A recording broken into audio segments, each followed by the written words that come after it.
সময়টা ছিল ডিসেম্বর মাসের এক ছোট্ট গ্রামের ঘটনা, যখন পাখিরা এক সুখী দম্পতি টোনা ও টনির বাড়ির সামনে দাঁড়িয়ে গল্প করছিল। হ্যাঁ রে কাকুলি, এই টনি কি আর আসবে না নাকি?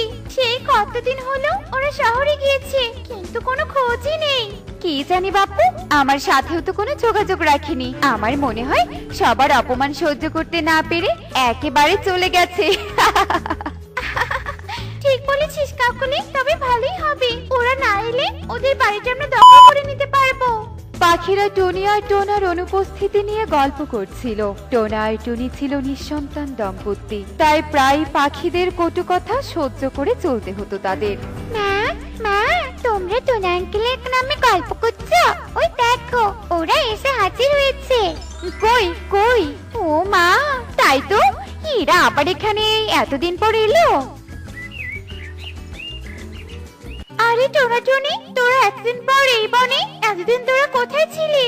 কি করব বলো দিদি, তোমাদের ভালোবাসার টানে আসতেই হলো, তাই চলে এলাম।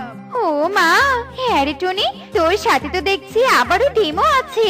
তো ডিম কোথায় পেলি শুনি? চুরি করে এনেছিস নাকি? না না দিদি, চুরি করব কেন? এই ডিম তো আমার। আসলে এতদিন আমরা আমার দিদির বাসায় ছিলাম শহরে। ডিম দেওয়ার পর ভাবলাম বনে ফিরে আসি। তা বেশ করেছিস টনি, যা যা বাড়িতে যা। অনেকদিন হলো আসিস না, নিশ্চয়ই বাড়িতে ধুলাবালি জমে আছে। ওগুলো পরিষ্কার করে নিয়ে ডিমে তা দিতে শুরু কর।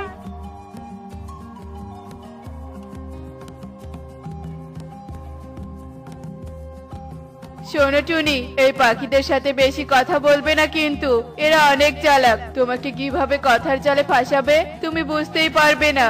টুনি টোনার কথায় সায় দিয়ে আবার ডিমে তা দিতে মনোযোগ দেয়। এভাবেই দিন কাটতে থাকে। যত দিন বাড়তে থাকে, টোনা টুনির মাঝে ছানা দেখার ব্যাকুলতা আরো বাড়তে থাকে।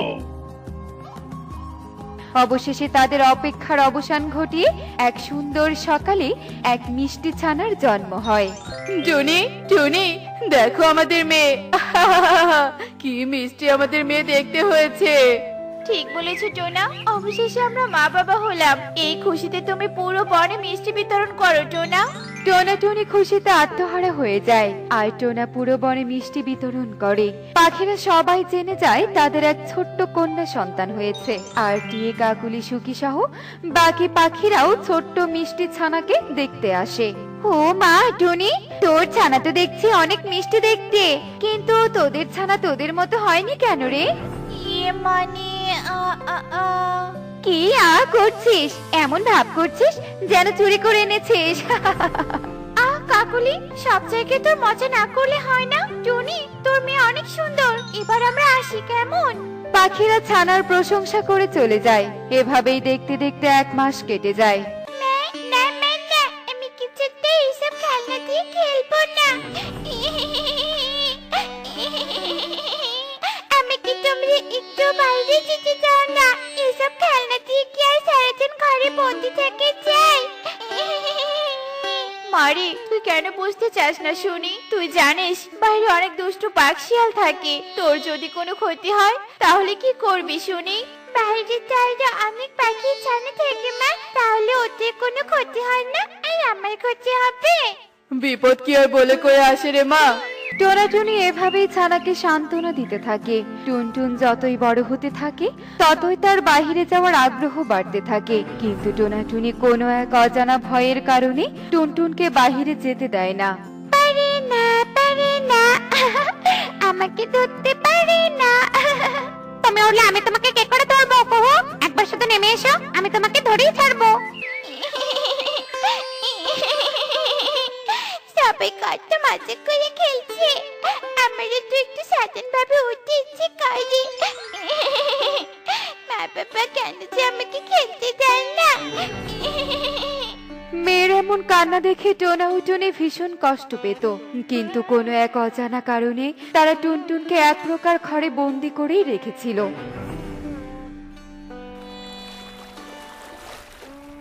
এই তো টুনির নাম নিতে নিতেই দেখি টুনি এসে হাজির হয়েছে। হ্যাঁ রে টুনি, তোর আদিক্ষেতা আর কতদিন দেখতে হবে শুনি? কাকুলি দিদি, কি যাতা বলছো আমাকে বলো তো? ন্যাকা, বনে মনে হয় তোর একারই ছানা জন্ম নিয়েছে। যত সব এমন ভাব করছিস যেন তোর ছানা বাড়ির বাইরে বের হলে বাপ ধরে নিয়ে যাবে। ঠিক বলেছো কাকুলি দিদি, কোথা থেকে না কোথা থেকে একটা ডিম এনেছে, তার ভাব দেখলে আর বাঁচি না। পাখিরা টুনিকে এভাবেই তুচ্ছ তাচ্ছিল্য করতে থাকে, আর টুনি কাজ শেষ না করে কাঁদতে কাঁদতে বাড়িতে চলে আসে। এভাবেই প্রতিনিয়ত পাখিরা টুনি ও টোনাকে নানান ভাবে কটু কথা বলে কষ্ট দিত, এমনকি তারা ধীরে ধীরে টুনি ও টোনার সাথে সম্পর্ক নষ্ট করতে থাকে। দিদি রে দিদি, এই জঙ্গলটা দেখ কত সুন্দর। তুই ঠিকই বলেছিস রে বোন, কোন রাজ্য থেকে আমাদের তাড়িয়ে দিয়েছে তো কি হয়েছে, এবার আমরা এখানে আমাদের ঘাঁটি করব। দুই ডাইনি বোন সুন্দর এই বন দেখে ভীষণ খুশি হয়, আর সেই বনে শুধু ঘাটে গেড়েই বসে না, উল্টো পরদিন থেকে বনে তাণ্ডব চালাতে থাকে। সুখী সুখী, শোনো, সর্বনাশ হয়ে গেছে তো। শুনলাম বনে নাকি দুই ডাইনি চলে এসেছে আর তাণ্ডব শুরু করেছে। কি বলছো কি এসব কবুতর? তাহলে এবার আমরা কি করব? কিভাবে আমরা বাড়ি থেকে বের হব বলো তো? জানি না সুখী, তবে মেয়েকে সাবধানে রেখে দিও, একদম বাড়ি থেকে বের হওয়া যাবে না। পাখিরা ডাইনির ভয়ে ভীষণ ভয় পায় আর বাড়ি থেকে বের হওয়া বন্ধ করে দেয়। নিমেষেই পুরো জঙ্গলে শুনশান নীরবতায় চলে আসে, আর সেই সুযোগে ডাইনিরা কারো ফসলের জমি, কারো ফলমূল নষ্ট করতে থাকে। পাখিরা দিন দিন ক্ষতির সম্মুখীন হতে থাকে। আমার এসব অত্যাচার আর সহ্য হচ্ছে না, ইচ্ছে করছে ডাইনিকে একেবারে ধ্বংস করে দিয়ে আসি। টুনটুন সবসময় ডাইনিদের ধ্বংস করার জন্য ছটফট করত। টুনি, আমাদের মনে হয় আর টুনটুনকে আটকে রাখা ঠিক হবে না, এবার ওকে সত্যের মুখোমুখি করতে হবে। কিন্তু টোনা, যদি আমার মেয়ের কোনো ক্ষতি হয়? কিন্তু টুনি, আমরা তো নিশ্চিত না যে টুনটুনের ক্ষতি হবে। আমার বিশ্বাস এই অশুভ ডাইনিদের বন্দি টুনটুন করতে পারবে। আমাদের পাখিদের পাশে দাঁড়ানো দরকার, যতই ওরা আমাদের কষ্ট দিক। কোন সত্যি কথা বলছে বাবা মা? আজ আমাকে সব কথা খুলে বলুন তো, আমাকে যে সত্যটা জানতেই হবে।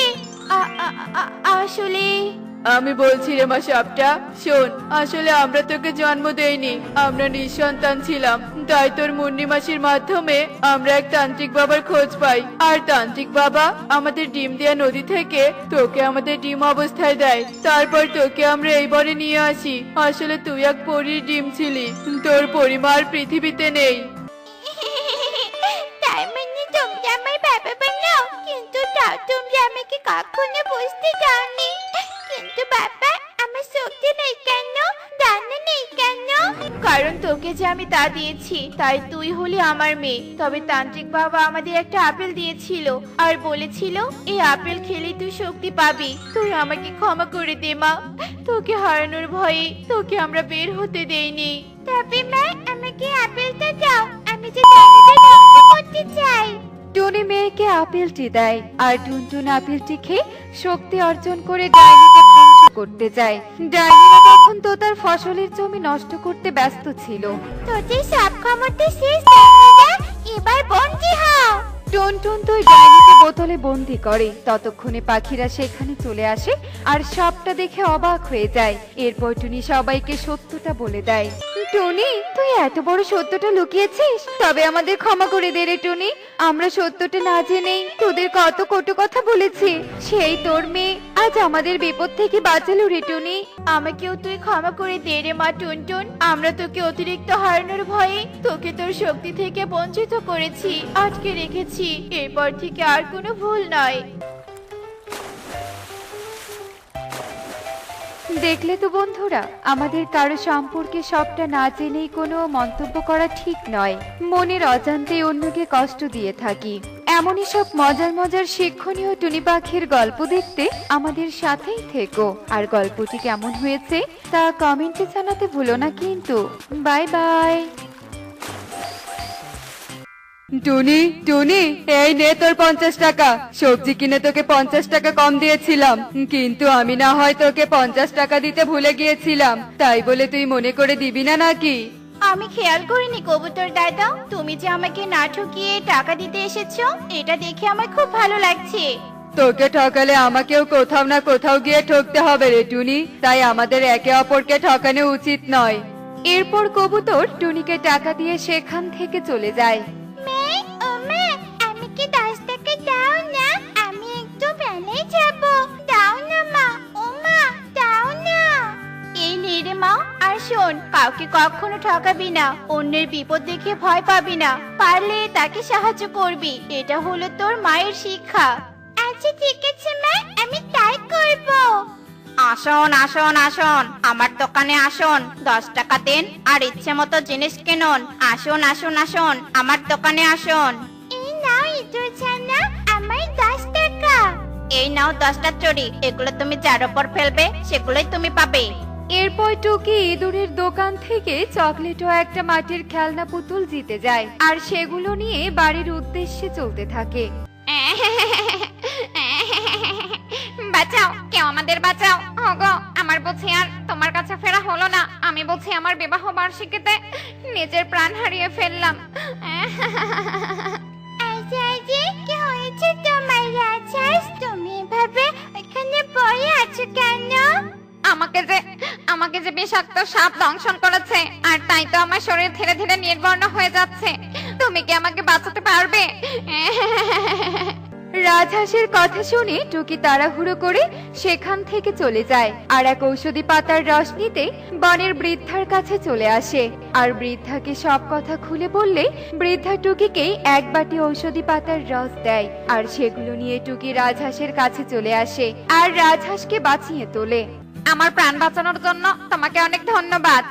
এখন বলো তো, তোমার কি হয়েছিল আর তুমি এই বনে এলে কি করে গো? আমি হলাম এক জাদুর দেশের রানী রাজহাঁস। আজ আমার আর আমার রাজার বিবাহ বার্ষিকী, এজন্য বন থেকে কিছু গোলাপ ফুল সংগ্রহ করতে এসেছিলাম। আর এখানে এসে এক বিষাক্ত সাপ আমাকে পিছু থেকে আক্রমণ করে। আজ তুমি আমার প্রাণ বাঁচালে, তাই এই জাদুর জুতো আমি তোমাকে উপহার দিলাম। এগুলো পরলে তুমি খুব দ্রুত গতিতে যে কোনো স্থানে পৌঁছাতে পারবে। এরপর রাজহাঁস তার পাখার সাহায্যে জাদুর দেশের উদ্দেশ্যে চলে যায়। এদিকে জাদুর জুতো পরে টুকি অনেক দ্রুত বাড়িতে চলে যায়। একই রে মা, এত সুন্দর জুতা তুই কোথায় পেলি? আর 10 টাকা দিয়ে এত জিনিস কিভাবে কিনলি? এরপর টুনি টুকিকে সব ঘটনা খুলে বলে। এবার বুঝলি তো, ভালো কাজের ফল সবসময় ভালো হয়। শোন রে বাবা, আমার পরে তুই হবি এই বনের রাজা, আর রাজাদের মন সব সময় নরম আর আত্মত্যাগী হতে হয়। তোর বাবা একজন সৎ রাজা ছিলেন, তাই তোকেও তোর বাবার মতো সৎ আর আত্মত্যাগী হতে হবে। রানীমা, আমাদের বাড়িটা দখল করতে শিয়ালের দলেরা এসেছে, আপনি এক্ষুনি চলুন রানীমা, তা না হলে যে আমাদের সব শেষ হয়ে যাবে।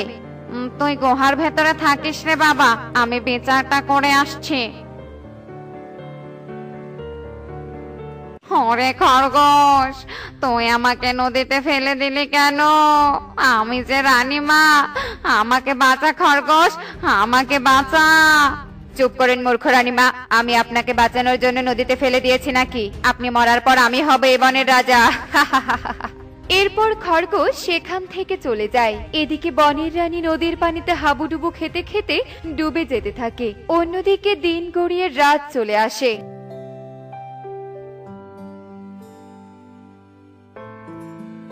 আর রাত পেরিয়ে সকাল হয়ে যায়।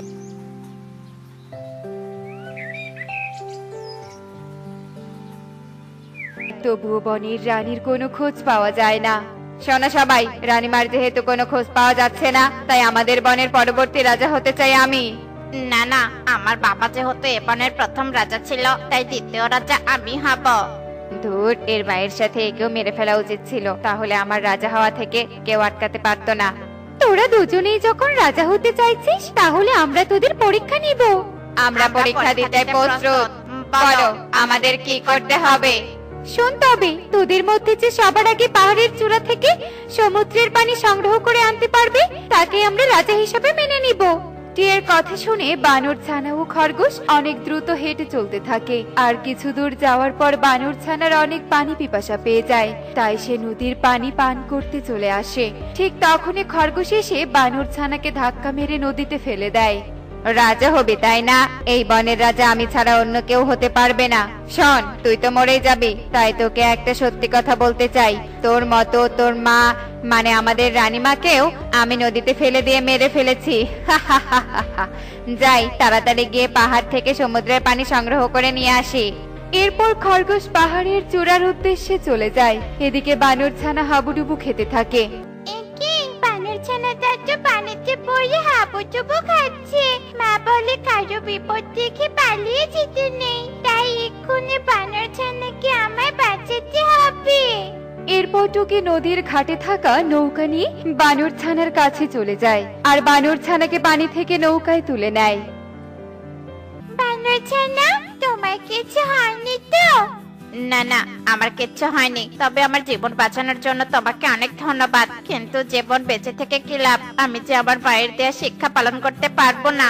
এতক্ষণে হয়তো খরগোশ সমুদ্রের পানি নিয়ে ফিরে এসেছে। কেঁদো না বানর ছানা, আমি কি সব ঘটনা ভালো করে খুলে বলো তো? এরপর বানর ছানা টুকিকে সব ঘটনা খুলে বলে আর বানর ছানার কথা শুনে টুকি নিজের পায়ের জাদুর জুতো খুলে বানর ছানাকে দেয়। তুমি তোমার মায়ের দেয়া শিক্ষা রক্ষা করবে বানর ছানা, আর এই জাদুর জুতো তোমাকে সেই কাজে সাহায্য করবে। এই জাদুর জুতা পরলে তুমি খরগোশের আগে পাহাড়ের চূড়া থেকে সমুদ্রের পানি সংগ্রহ করে আনতে পারবে। এরপর বানর ছানা দেরি না করে এক নিমিষেই জাদুর জুতো পরে নেয় আর জুতো পরার সাথে সাথে জাদুর জুতো বানর ছানাকে উড়ে সমুদ্রের কাছে নিয়ে আসে। এরপর বানর ছানা এক বাটি সমুদ্রের পানি নিয়ে টুকির কাছে ফিরে আসে। এই নাও তোমার জুতা, আর তোমার এই উপকারের কথা আমি কখনো ভুলবো না। এবার আমি আসি। একবার বনের রাজা হয়ে গেলে বনের সব থেকে সুন্দরী মেয়েকে আমি আমার রানী বানাবো আর নদীর ঘাটে বসে মনের সুখে গান গাইবো। উদাস দুপুর বেলা সখী আইসো গো একলা নদীর ঘাটে রে। এ কি করে সম্ভব? বানর ছানা কি করে বেঁচে গেল? আর এত তাড়াতাড়ি পাহাড়ে কিভাবে গেল? শুধু কি তাই, আমার আগে গুহার কাছেও চলে গেল। ইস, কেন যে এখানে এসে বিশ্রাম নিতে গিয়েছিলাম। ধুর ধুর। এরপর বানর ছানা খরগোশের আগে গুহার কাছে চলে আসে। কিছুক্ষণ পর খরগোশও সেখানে আসে। পরীক্ষায় অনুযায়ী বানর ছানাই হলো আমাদের বর্তমান রাজা বানর ছানা। শোনো সবাই, এই খরগোশ পথে আমাকে মেরে ফেলার চেষ্টা করেছে। শুধু তাই নয়, এই দুষ্টু খরগোশ রাজা হওয়ার লোভে আমার মাকে নদীতে ডুবিয়ে মেরে ফেলেছে। এর জন্য আমি ওকে কঠিন শাস্তি দিতে পারি, কিন্তু আমার মায়ের শিক্ষা রাজা হবে নরম মনের। তাই আমি ওকে ভুল সংশোধনের জন্য একটা সুযোগ দিতে চাই। আমি তোর সাথে এত বড় অন্যায় করেছি, তবুও তুই আমাকে সুযোগ দিচ্ছিস? সত্যি এই বনের রাজা হওয়ার যোগ্য তুই আমাকে মাফ করে দিস। আজকে থেকে তুই আমার বন্ধু। জয় খরগোশ রাজা বানর ছানার জয়। এরপর বানর ছানা বনের সবার সাথে মিলেমিশে থাকতে শুরু করে। অন্যদিকে খরগোশও ভালো হয়ে যায়। দেখলে তো বন্ধুরা, মায়ের শিক্ষা সব সময় সন্তানকে ভালো পথে নিয়ে যায়। তাই আমাদের মায়ের শিক্ষায় মর্যাদা দেওয়া উচিত। এমনই সব মজার মজার শিক্ষণীয় টুনি পাখির গল্প দেখতে আমাদের সাথেই থেকো। আর গল্পটি কেমন হয়েছে তা কমেন্টে জানাতে ভুলো না কিন্তু। Bye bye.